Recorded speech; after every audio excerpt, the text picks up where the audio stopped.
السلام علیکم دوستوں، تو آج ہماری پروفٹ سیریز کا پہلا دن ہے اور آج کے ہمارے سب سے پہلے نبی حضرت آدم علیہ السلام ہیں۔ ان کی تخلیق سے لے کے وفات تک کا مکمل قصہ آپ کے ساتھ شیئر کرنے جا رہی ہوں، تو ویڈیو کو اینڈ تک لازمی دیکھیے گا۔ اللہ تعالیٰ نے انسانیت کو سیدھی راہ دکھانے کے لیے بہت سے نبی اور رسول بھیجے، جن کی صحیح تعداد صرف اللہ عز و جل کو ہی معلوم ہے۔ البتہ چند انبیاء کا ذکر اللہ عز و جل نے قرآن مجید اور رسول اکرم نے حدیث مبارکہ میں کیا ہے۔ ان میں سب سے پہلے نبی حضرت آدم علیہ السلام ہیں۔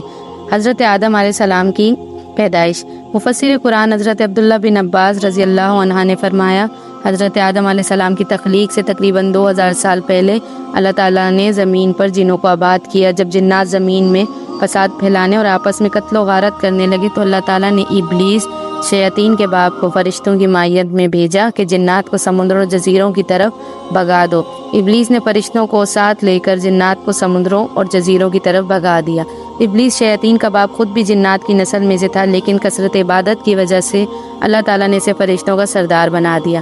فرشتوں کا سردار بننے کی وجہ سے ابلیس میں غرور اور تکبر پیدا ہو گیا۔ اس نے یہ سمجھا کہ مجھے آسمان و زمین میں اتنا بڑا مقام اس لیے ملا ہے کہ میں اللہ تعالیٰ کے نزدیک تمام مخلوقات سے افضل ہوں۔ اللہ تعالیٰ کو اس کا غرور اور تکبر پسند نہیں آیا، اور اسی وقت اللہ تعالیٰ نے فرشتوں کے سامنے ایک ایسی مخلوق کو پیدا کرنے کا اظہار فرمایا اور کہا کہ میں زمین پر اپنا خلیفہ بنانے والا ہوں۔ اس پر فرشتوں نے اعتراض کیا اور کہا، کیا آپ زمین پر انسان کو پیدا کرنے والے ہیں؟ انسان تو زمین پر فساد برپا کرے گا اور خون بہائے گا۔ ہم تو تیری پاکی بیان کرتے ہیں اور تیرا شکر بجا لاتے ہیں، کیا ہم عبادت کے لیے کافی نہیں؟ اللہ نے فرمایا، جو میں جانتا ہوں وہ تم نہیں جانتے۔ پھر اللہ عز و جل نے اپنی چاہت کو عملی جامہ پہناتے ہوئے حضرت آدم علیہ السلام کا پتلا اپنے ہاتھوں سے تیار کیا۔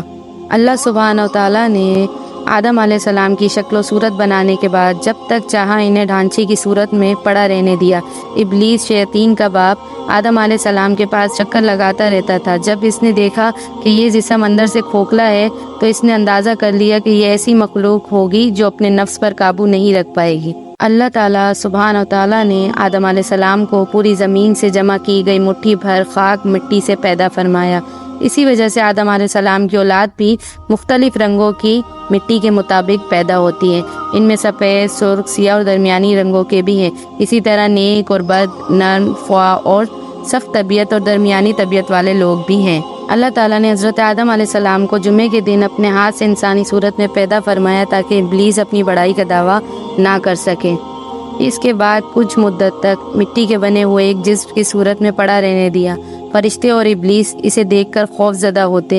ابلیس گزرتے ہوئے اسے ٹھوکر مارتا، جس کی وجہ سے ایسی آواز پیدا ہوتی جس طرح مٹی کے بنے ہوئے برتن سے کسی چیز کے ٹکرانے کے بعد پیدا ہوتی ہے۔ اس لیے وہ کہتا ہے، فرمان الہی ہے، اللہ نے انسان کو ٹھیکری جیسی بجنے والی مٹی سے پیدا کیا۔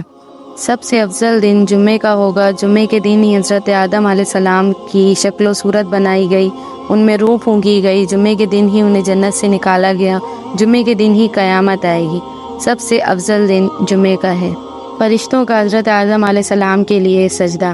اللہ سبحانہ وتعالیٰ نے حضرت آدم علیہ السلام کے جسم میں روح پھونکنے سے پہلے ہی فرشتوں کو اس بات کا پابند کر دیا تھا کہ جیسے ہی میں آدم علیہ السلام کی تخلیق مکمل کر کے اس میں روح ڈال دوں تو تم ان کے سامنے سجدہ تعظیمی میں گر جانا۔ جب اللہ سبحانہ وتعالیٰ نے حضرت آدم علیہ السلام کی مکمل صورت بنانے کے بعد اس میں روح ڈال دی تو فرشتے اللہ تعالیٰ کے حکم کی تعمیل کرتے ہوئے فوراً حضرت آدم علیہ السلام کے سامنے گر گئے۔ بس تمام فرشتوں نے سجدہ کیا، بس ابلیس نے سجدہ نہ کیا۔ جب ابلیس نے اللہ تعالیٰ کی نافرمانی کرتے ہوئے حضرت آدم علیہ السلام کو سجدہ کرنے سے انکار کر دیا تو اللہ رب العزت نے اس کا مقام و مرتبہ چھین کر قیامت تک کے لیے اسے ملعون و مردود قرار دے کر جنت سے نکل جانے کا حکم دے دیا، اور اللہ نے فرمایا کہ یہاں سے ذلیل و خوار ہو کر نکل جا، لہٰذا ان انسانوں میں سے جو بھی تیرا کہنا مانے گا میں ضرور تم سب سے جہنم میں بھر دوں گا۔ حضرت حوا کی پیدائش اور جنت میں رہنے کا حکم۔ حضرت حوا کی پیدائش سے پہلے حضرت آدم علیہ السلام اکیلے تھے، ان کا کوئی ہم جنس نہیں تھا۔